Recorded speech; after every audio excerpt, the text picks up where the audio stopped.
Listen to your favorite shows live and on demand 24/7.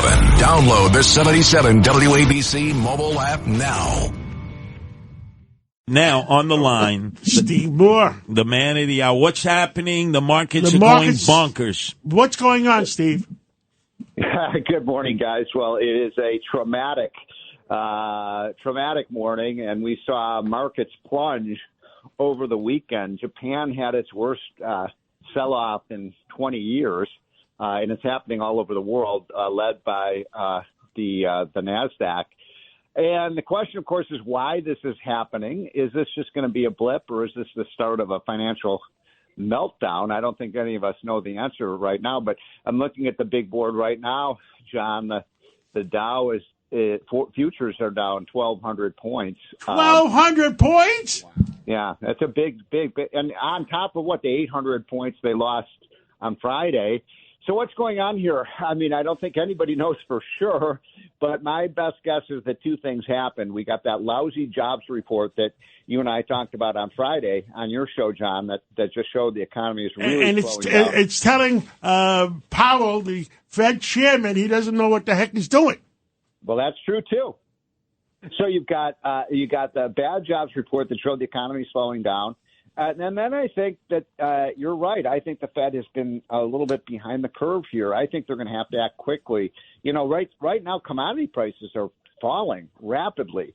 So the inflation problem is over. Now we've actually moved to a system where prices are falling rapidly for commodities because there's no demand right now because the economy is slowing down.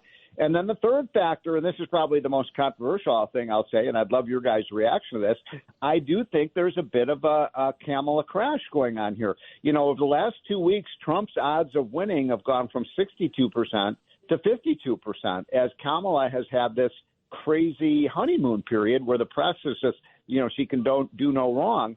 And I think investors are getting a little spooked about the idea of Kamala Harris actually being in the White House. What do you guys think? Well, I think she's having a honeymoon, and she's, Biden was hiding, I guess, and she's over there. She's got pretty suits on, and she's, colorful suits, and she's in Atlanta dancing, and she, people are seeing that there's finally a live person. I'm not sure she's. Exactly. I am not sure she's allowed to make any decisions. People are so about happy. Anything. People are so happy that Biden is gone. Yeah, that's true too. But also, if you notice, she's been given no interviews. She's done no spontaneous. Everything is scripted, and even her backtracking on all her her positions like on fracking and on single-payer health care and all these other crazy positions she's taken, packing the Supreme Court. If you notice that it's always a spokesperson who's saying, oh, she doesn't believe this anymore or that anymore. We want to see people have not really been able to see the real Kamala because she's been scripted. But Steve Moore, you're bringing this all to the forefront. We all know this. That's her weakness, her Achilles heel. Yep. But the candidate, President Donald Trump, is obsessed with focusing on her diverse background of being East Indian and black, and nobody cares, Steve. Nobody cares. I know. That was such a snafu. And look, as you guys know, I'm an advisor to Trump on the economy, and I love the man as you do, John. But, sometimes I just don't get him. I mean, this weekend he was in Georgia. We've got to win Georgia. He's giving big speech there at a rally, and he attacks the Georgia governor. Now, look, I know those two have had some tiffs, but how does that help to attack the Georgia governor? He's a Republican.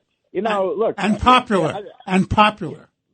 How does that? Wait. Don't we have that song? It's time to make up and kiss. Yes, exactly. Kiss and make up. So, look, you got to, politics, as you guys know, is about addition, not subtraction. So, but look, Trump has been pretty good, except I thought that was a mistake in Georgia to attack. And I got a lot of calls from my friend in Georgia saying, why is Trump doing this? Now, Steve, I got to ask you a question because I listened first to Kudlow 3 hours, and then you continue for 2 hours. Well, I have ugats, they say in Italian, bupkis. But they really... He's got the secret fund that nobody knows about. Yeah, I'd like to know what that is. But anyway, the point is, how do we know when all is said and done, this is not just a readjustment of the world economy and the stock market that has returned baffle profits to investors and obviously to stockbrokers and stock firms? Well, that's a great question. And the answer is we don't know if this is just a blip. Is this a buying opportunity? It might be, because some of these stocks like Nvidia and Apple have fallen a lot.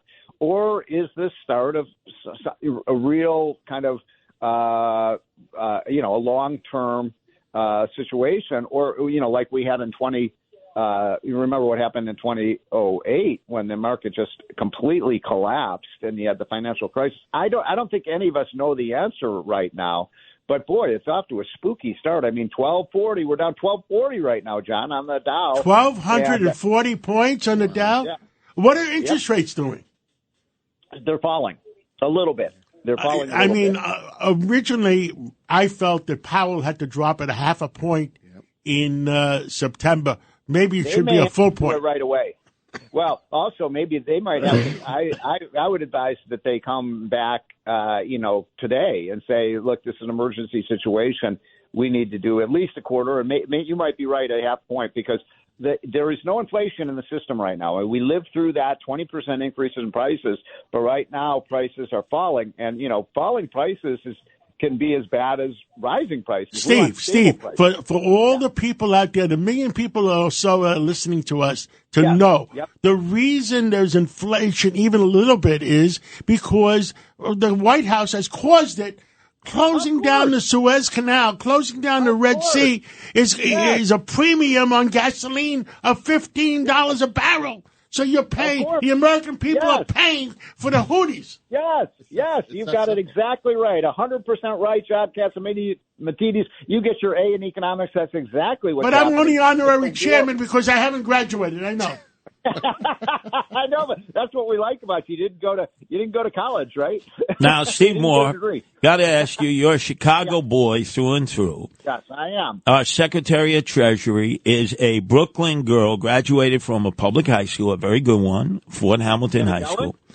And, you talking about Janet Yellen? Yes, and she has stated that she wants to invest $78 trillion. Mm-hmm. Into what that we don't have? We already have a $35 trillion debt. I mean, you're right. She basically said about a week to 10 days ago when she was in Brazil at this G20 meeting that we have to spend $3 trillion a year for the next 25 years on climate change. By the way, guys, I want a little slice of the action. I'd like a little bit of that money. Can they give me some of that $78 trillion? You're not a Democrat, Steve. You're not getting it. Exactly. I mean, that money is going to go right into the coffers of the Democratic National Committee and all the green groups and so forth. And I guarantee you, it's not going to change the temperature of the planet by 1/10 of 1 degree. But she is our Treasury Secretary. I know, it's scary. With a looming debt of $35 trillion that will grow to $50 trillion by 2035. Where is she going to get this money from? Well, that's a great question. I mean, and look, we've had the biggest increase in the national debt in the history of the country under Biden, and now she wants to, on top of that, that doesn't even include the $78 trillion. Now, to be fair, only $25 trillion of that is going to be paid by the United States, and apparently the other. It's okay. It'll take the deficit to $60 trillion. Of course, so this is craziness. I wrote in my newsletter the other day that Janet Yellen has been the most profound disappointment. When she was appointed as Treasury Secretary, I said, well, that's a relief because I think she's a sane person. Even though I don't always agree with her politically, I think she's a sound mind. I don't think she's of sound mind right now. Well, remember, Steve. She's drunk the whole Kool-Aid of climate change. Well, she was at a banquet when she visited President Xi in Red China, claimed she ate some dumplings that were laced with LSD. Remember, she was bowing like a bobblehead doll to him, and we said, what the hell is this? And she was agreeing to things that she realized a week later, no, I don't believe in that. This woman has lost her mind, Steve. Yeah, and she's the highest ranking, economic official, maybe behind Chairman Powell in the country. And so that is kind of a frightening thing that she keeps saying these crazy things. By the way, I knew she was a good economist. I didn't know she was an expert on climate change, but I guess she's a climatologist. Oh, boy. Too. You don't want to miss it. Saturdays, right after Larry Kudlow. A great 3 hours. So much fun on that show. I want you to come on my show. I have John on every once in a while. Can you come on my show? Steve, I lived in Chicago my first 5 years, 46, and Rockwell. We used to be all Polish, and now it's all Mexican. Well, when were you there? Back in 1954 to 1959. My dad is from Chicago. Okay, yeah. So That's when Chicago was civilized. Yeah. Well, but it breaks my heart because I love Chicago. I think Chicago is one of the 10 greatest cities in the world, but it is being ruined by progressive left-wing crazy policies. And what we need, in Chicago, Rudy. We need somebody like Rudy to take over the city and bring us back because it's such a great city being destroyed by left-wing politics. A socialist mayor who will be hosting the Democrat National Convention. And he's told his police, by the way, to stand down. Exactly. He has told the police during the convention to stand down. How's that going to work out? Yeah, I remember, by the way, guys, I'm old enough to remember 68. Do you guys remember the 68 convention in Chicago? Yes. Oh, yeah. Abby Hoffman, Jerry Rubin, the Yipsters. Oh, God. Daley. Yeah, with all the violence that was going on and craziness.